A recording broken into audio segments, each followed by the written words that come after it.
Hello friends, good morning. গৃহিণীর টুকিটাকি আরও একটি নতুন ব্লগে তোমাদের সবাইকে ওয়েলকাম। আশা করছি তোমরা সবাই ভালো আছো। তো সকাল হয়ে গেছে, আজকে অনেকক্ষণই হলো। অন্য দিনের তুলনায় একটু তাড়াতাড়ি আজকে সকাল হয়েছে। তার কারণ যেহেতু আজকে থেকে আমার ছেলের প্রি বোর্ড চালু হলো, তো সেই কারণে অনেকটাই সকাল সকাল উঠে পড়েছি। 8:30 থেকে ওর পরীক্ষা শুরু, তবে 8টার মধ্যে স্কুলে পৌঁছাতে হবে। তা ওই 8:45 নাগাদ বেরিয়েছে। তা সেই তারপর থেকে মানে আমি গড়িমসি করেই যাচ্ছি, যার জন্য এখনও সেইভাবে কিছু কাজ শুরু করিনি। আসলে ওই শীতকালে যা হয়, এক কাপ চা নিয়ে এসে বসে পড়লে আর নড়াচড়া করতে ইচ্ছা করে না। এই যাচ্ছি এই যাব করে করে এখন প্রায় 9টা 10 বাজে। এইবার আমি ঝেড়ে কেটে উঠে বাসি কাজকর্ম সেরে এসে তারপরে ঘরের কাজে হাত লাগাবো। তো তার আগে ভাবলাম তোমাদের সাথে গুড মর্নিংটা সেরে নিই।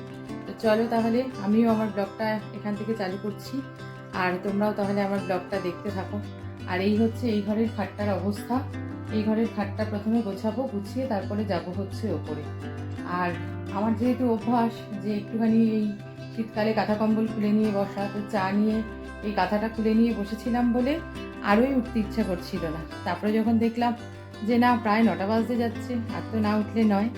তো যাই হোক, চলো তাহলে আমি আমার কাজকর্মগুলো এক এক করে সারতে থাকি। গুছিয়ে নিয়েছি খাটের ওপরটা, আর আমার ছেলের বই খাতা তো সর্বত্র। বই খাতা গোছাতে গোছাতেই মোটামুটি আমার দিনের অনেকটা সময় কেটে যায়। নিচ দিয়ে ওপর দিয়ে সারা দুনিয়া দিয়ে ছড়িয়ে ছিটিয়ে রাখে। এবারে যাব হচ্ছে ওপরে। প্রচুর ভেজা জামা কাপড় রয়েছে, সেগুলো সব মেলবো। আগের দিন যেসব জামা কাপড় কেচেছিলাম, ভালো রোদ্দুর হয়নি বলে সেগুলোও কিচ্ছু শুকায়নি। আর গতকাল রাত্রে ওয়াশিং মেশিন চালিয়ে দিয়ে শুয়ে পড়েছিলাম, বিছানার চাদর, বালিশের ওয়ার, সেই সমস্ত। তো সেইগুলোই সব মেলছি। আর আজকে একদম পুরো ছাদ ভর্তি করে জামা কাপড় হয়ে গেছে। 3-4টে বিছানার চাদর, বালিশের ওয়ার, আরও যা যা জামা কাপড়, তো সবই মেলে দিলাম। রোদ্দুরটাও পাচ্ছে ভালো, কারণ আজকে ভালো রোদ্দুর উঠেছে। মোটামুটি সব শুকিয়ে যাবে। আর শাড়িটা মেলার পরে ওই দিকটায় এখনও ক্লিপ দেওয়া হয়নি, তো হাওয়া দিচ্ছে বেশ ভালোই। সেই হাওয়াতে একটুখানি সময়ের মধ্যেই শাড়িটা গুটিয়ে গেছে। তো শাড়িটা টান টান করে আবার ক্লিপ দিতে হবে শাড়িটাতে। হয়ে গেল জামা কাপড়গুলো সমস্ত মেলা। এই জামা কাপড় মেলে টান টান করে ক্লিপ দেওয়াও কিন্তু বেশ অনেকক্ষণ সময় সাপেক্ষের কাজ। আর আজকে যেহেতু অনেক জামা কাপড়, তো যাই হোক, ছাদের কাজ মিটলো। এবারে যাব হচ্ছে নিচে। জলখাবারটা খেয়ে চলে এসেছি রান্নাঘরে। আর দুপুরে রান্নার জন্য সব কিছু কেটে কুটে গুছিয়ে নিয়েছি। তবে আজকে কিন্তু জলখাবারে রুটি করিনি। জলখাবারে খেয়েছি হচ্ছে দুধ চা আর পাউরুটি। আজকে অনেক দিন বাদে বেশ একটু ঘন করে দুধ চা খেলাম। আসলে দুধ চাটা যেহেতু আমার সহ্য হয় না, সেই জন্য আমি সহজে দুধ চা খাই না। তো আজকে অনেক দিন বাদে খেয়ে বেশ ভালোই লাগলো। আর আজকে দুপুরে রান্না করব হচ্ছে ফুলকপি আলু দিয়ে তরকারি, আর করব হচ্ছে চিকেন। তো চিকেনটা নুন, হলুদ, লঙ্কার গুঁড়ো আর একটুখানি টক দই দিয়ে ম্যারিনেট করে রেখেছি। ফ্রিজে দেখলাম টমেটো নেই, তো সেই জন্য সামান্য একটু টক দই দিলাম, দিয়ে চিকেনটা ম্যারিনেট করে রেখেছি। তো চিকেনটা বেশ খানিকক্ষণ ম্যারিনেট হোক, ততক্ষণে আমি আগে চাপাবো হচ্ছে ফুলকপিটা।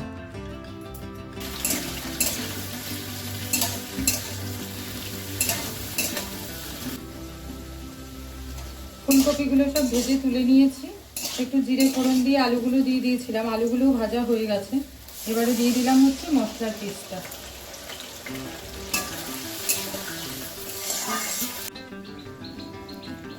ফুলকপিটা চাপিয়ে দিয়ে বেরোলাম বাইরেটায়। আজকে এই গাছটায় একটা টুকটুকে লাল জবা ফুটেছে, আর আজকে চন্দন কালারের ফুলও ফুটেছে বেশ অনেকগুলো। আর একটা জবা ফুটেছে অনেক দিন বাদে, এই যে পুরো গোলাপের মতন দেখতে যে জবাটা, সেই জবাটা ফুটেছে অনেক দিন বাদে আজকে। আরও একটা ফুটবে, কুড়ি রয়েছে, খুব শিগগিরই ফুটবে ওটা। টবের গোড়াগুলো শুকিয়ে শুকিয়ে গেছে, টবগুলোতে একটু জল দেবার দরকার। দেখি, রান্নাটা করতে করতে তো সময় হবে না। স্নানে যাওয়ার আগে যদি সময় পাই তো জলটা দিয়ে যাব, না হলে কালকে সকালে।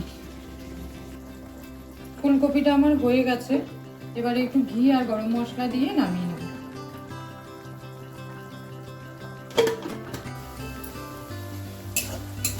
আলুগুলো ভেজে তুলে নিয়ে তার মধ্যে দিয়ে দিয়েছিলাম হচ্ছে পেঁয়াজগুলো মোটামুটি ভাজা হয়ে গেছে। এবারে দিয়ে দিচ্ছি হচ্ছে আদা, রসুন আর গোটা গরম মশলার যে পেস্টটা বানিয়ে রেখেছিলাম সেটা। আজকে আমার ছেলে স্কুল থেকে আসার পরে আমাদের পাড়ার দোকান থেকে, আমাদের পাড়ায় একটা চিকেনের দোকান হয়েছে, তো সেখান থেকে আমার ছেলেকে দিয়ে একটু চিকেন আনালাম। আমার বর আজকে 2 দিন হলো বাড়িতে নেই, অফিসের কাজে কলকাতার বাইরে গেছে। এদিকে ফ্রিজে মাছটাও শেষ, তো ভেবেছিলাম যে মাছারা আসলে মাছারার কাছ থেকে মাছ রেখে নেব। তো আমি যাদের কাছ থেকে মাছ রাখি তারা কেউ আসেনি আজকে, আর অপরিচিতদের কাছ থেকে তো মাছ সাধারণত রাখি না। তো ভাবলাম তাহলে কী রান্না করি, একবার ভেবেছিলাম ডিম করবো, তারপরে ভাবলাম যে না থাক, তাহলে যখন মানে পাড়ার দোকানের সুবিধা যখন আছে তাহলে একটু চিকেনই নিয়ে আসুক, তাহলে একটু চিকেনই রান্না করি।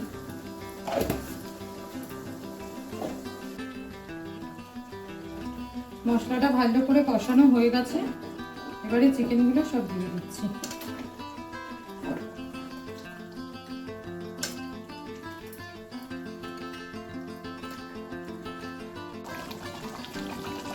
মাংসটা প্রায় হাফের বেশি কষানো হয়ে গেছে, এবারে ভেজে রাখা আলুগুলো সব এর মধ্যে দিয়ে দেবো।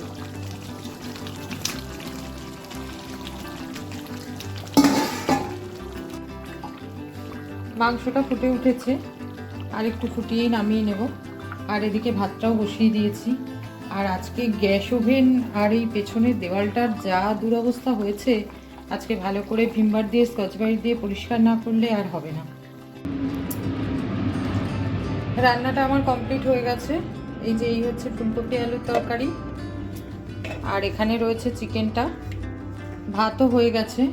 আজকে গ্যাস রান্নাঘরটা মুছতে আমার একটু সময় লেগে গেল, যেহেতু স্কচ ব্রাইট দিয়ে ভিমবার দিয়ে ভালো করে পরিষ্কার করলাম, সেই জন্য সময়টা একটু বেশি লাগলো। আর এখানে দুধটা জালে বসিয়েছি, একদম সিম করে দিয়েছি, ছেলেটাকে বলেছি বন্ধ করে দেবে। আর আমি এবারে যাব হচ্ছে স্নানে। আমার স্নান পুজো সব কিছু হয়ে গেছে, আর ভাত তরকারি আমার আর আমার ছেলের দুজনেরটা গুছিয়ে নিয়ে চলে এসেছি। দুপুরের পর থেকে মধ্যিখানে কিন্তু তোমাদের সাথে আর কিছুই শেয়ার করা হয়নি, একেবারে রাত্রিবেলা দেখা করছি।